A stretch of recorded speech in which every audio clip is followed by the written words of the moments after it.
Hello, welcome to the vocabulary lesson for first battle. Let's begin. First, we see the word howl, a howl from the opposing army. A howl is similar to a scream or a yell. Oh, that's a howl, or ah, that's also a howl. So a howl is a scream or a yell. Okay, and we see the word thudded. Thudded here is being used as a verb. The noun, thud, is a sound. It's a heavy, low sound like this. That is a thud, noun. If you make that sound, then we call that thudding or to thud. So I thudded my hand against the desk. All right, next we see in unison. In unison. In unison means together. Together at the same time. Two people or more doing the same thing at the same time. We say in unison, in unison, in unison. We see the word giddy in the first paragraph. Giddy means nervous and excited. Giddy, giddy. Giddy means nervous and excited. It means nervous, but usually nervous about something good. Nervous about something fun. You might be giddy before Christmas because you will get some gifts. So giddy. Giddy means nervous and excited. Next paragraph, we see the word wiry. It's spelled W-I-R-Y. But in fact, we say it with 3 syllables. Y-er-ry. Wiry. Wiry. Wiry means thin with muscles. Means a person who has muscles, okay, so they're a little bit strong, but they're also very thin. Arnold Schwarzenegger, the governor of my state, California. Arnold Schwarzenegger is not wiry. He's not. He has very, very big muscles. A wiry person has smaller muscles, and they're very thin. They have no fat. No fat. Jackie Chan is wiry. Jackie Chan. Jet Li is wiry. Wiry. Okay, we see the phrase goosebumps. Goosebumps. Goosebumps are the little bumps on your skin when you are afraid or nervous or excited.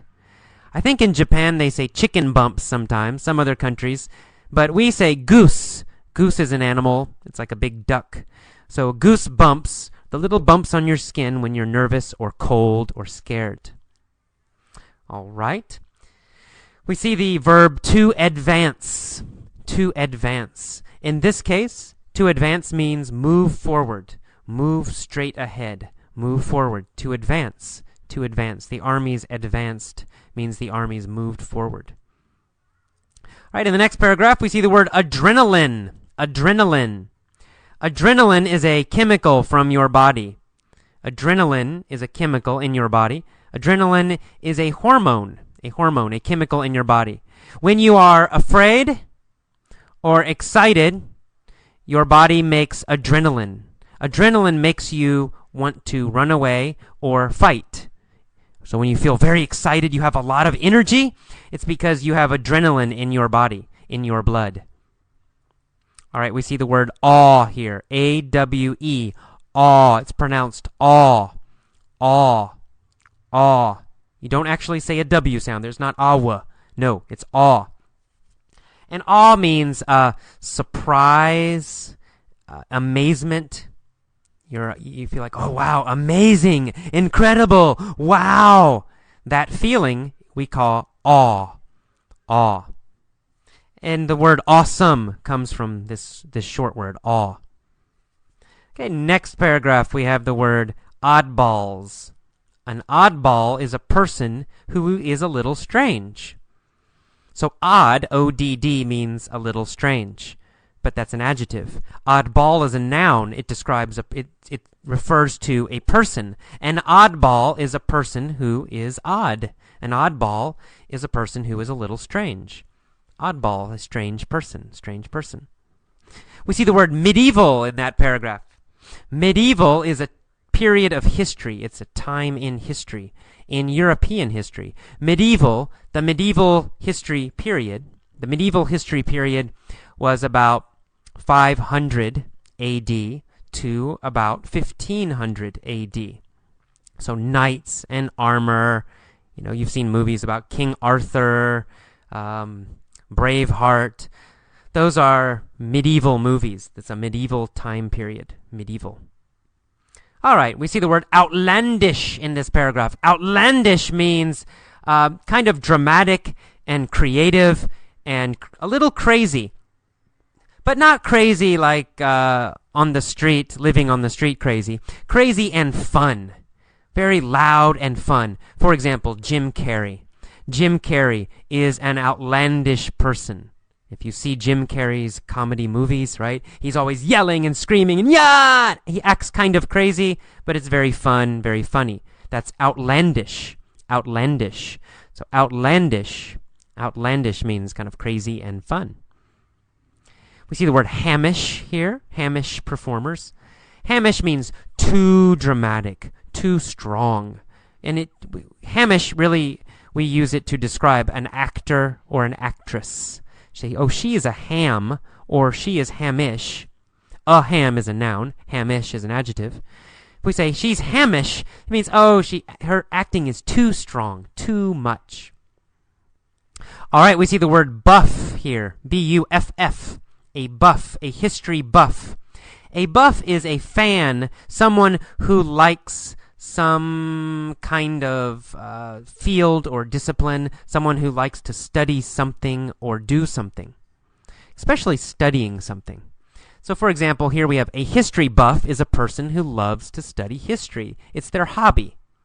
If we have a train buff, it means they love to study trains and learn about trains. Right? So a buff, you can put anything in front of it. A train buff, a car buff, a motorcycle buff, a history buff. Okay, we see the word misfits here. Misfit. A misfit is someone who does not fit in with society, with the social group. So a misfit, someone who's basically not normal. Someone who doesn't fit with normal society, doesn't fit with the normal culture. We call that kind of person a misfit. It could be positive, it could be negative, it depends on the situation. But a misfit does not fit in, does not belong with the normal group. Next we have the word drudgery. Drudgery means very boring work. Difficult and boring work, but especially boring. Drudgery, drudgery, drudgery. Many students think that studying English is drudgery.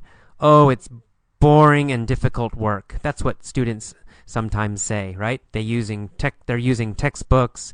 They use normal methods. They say, oh, this is drudgery. Drudgery.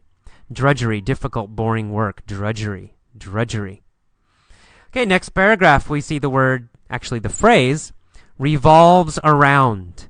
Revolves around.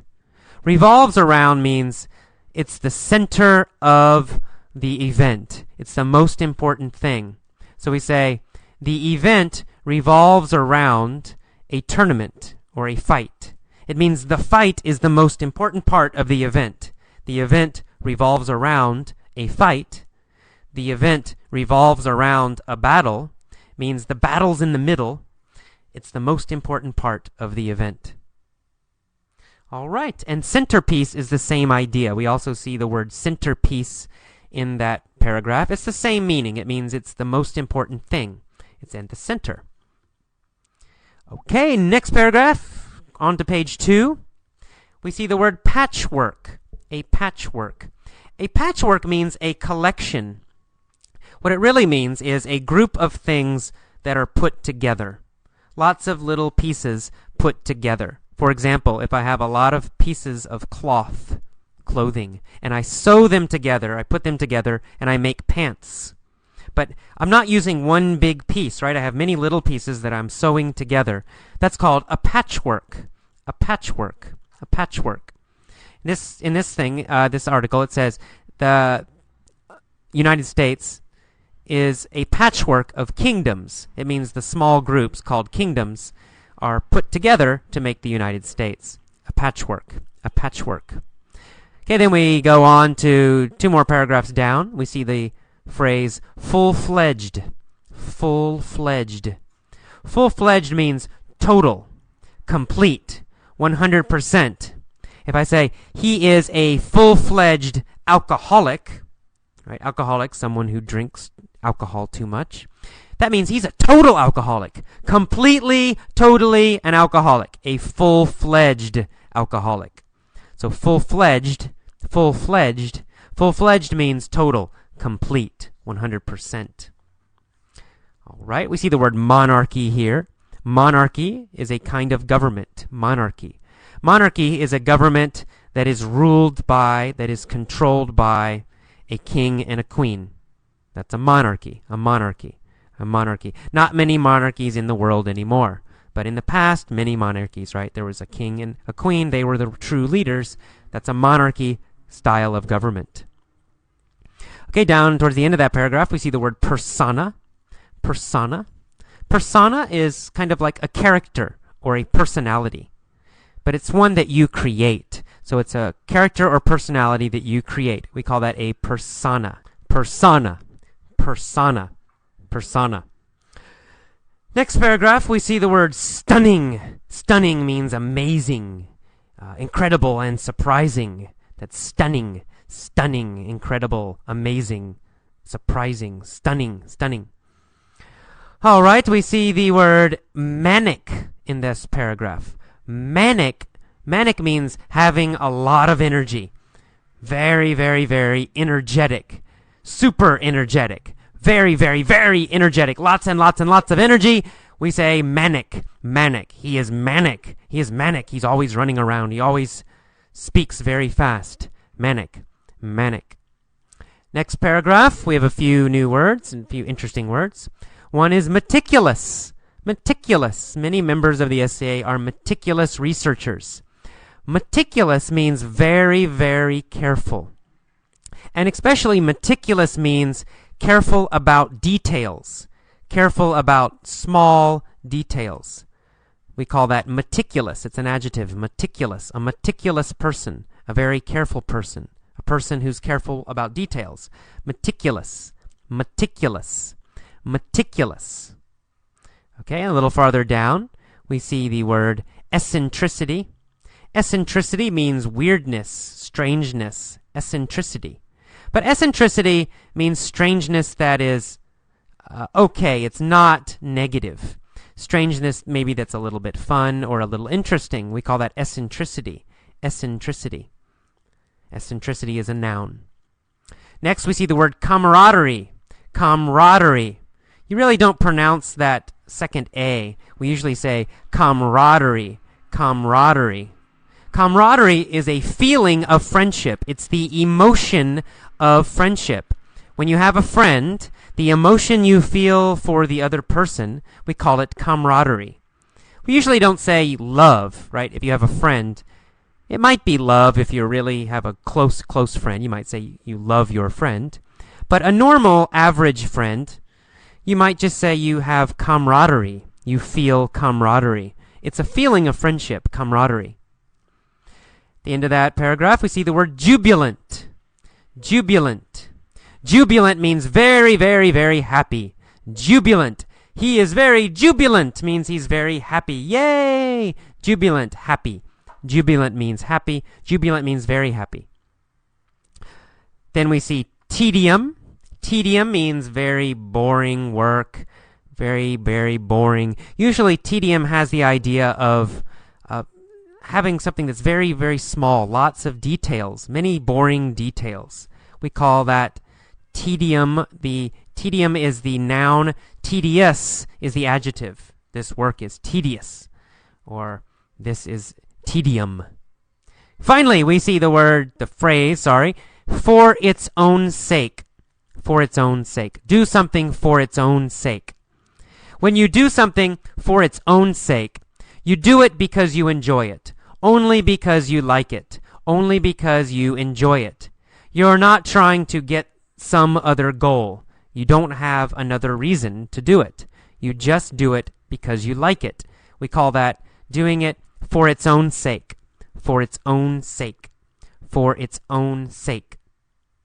Okay, that is all of the vocabulary. Listen a few times until you are familiar with all of these words, and then go on to the mini story. Bye-bye.